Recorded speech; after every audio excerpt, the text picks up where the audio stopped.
Wake Up Dead Man. It's directed by Rian Johnson yet again. It's another Knives Out film. Fortunately, I couldn't watch it in theaters. They do that stupid thing like they did last time where it's just a limited theatrical release and then it goes to Netflix. But whatever. I watched it. I just watched it on Netflix and I'd say it's good.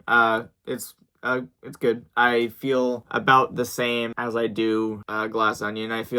For context, I really do like the first Knives Out film. I think it's a great mystery film. One of the best films of 2019, I think. Just really, really well done. Glass Onion's not as good. I kind of had a time to sit with it. I think it's around a 7. I guess that kind of spoils my rating for this film. But yeah, this film is good. It's very well, again, it's well made. I can tell that there's a lot of money thrown at it, even though it's a sequel. It's kind of different.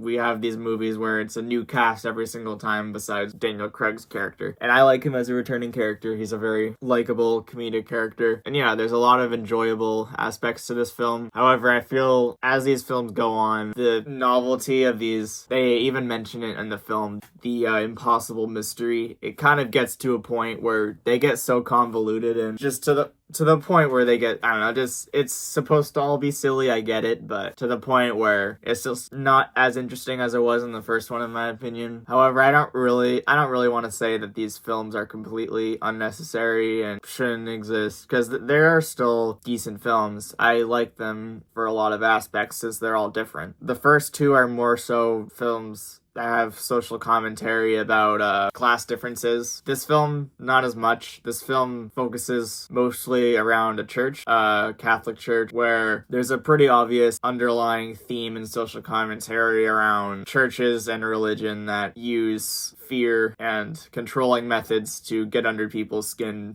to make them fear for their lives, spread hatred, and just generally do horrible things and then justify it with religion. So I find that concept and themes very relevant, obviously, and I like when they're explored in films well, in nuance, where it's not just some shit like, I don't know, God's not dead or bullshit like that. Obviously, it's nothing like too biting or anything, but that's what the Knives Out films have really been. They're films for broad audiences, which isn't a bad thing at all. They create mysteries which people are interested in. And they're fun movies. They're comedic movies, but they also have some intense moments and moments that'll surprise you, which I definitely got invested in the story with this one. I would say the characters are probably the weakest out of any of the characters in any of the Knives Out films, which is a little bit disappointing to me. There would be characters that were in this film where I understand that they're supposed to be unlikable, but they're not really unlikable in the way that the people in the previous films were. They just weren't as endearing in this film, which is sad, because when you're creating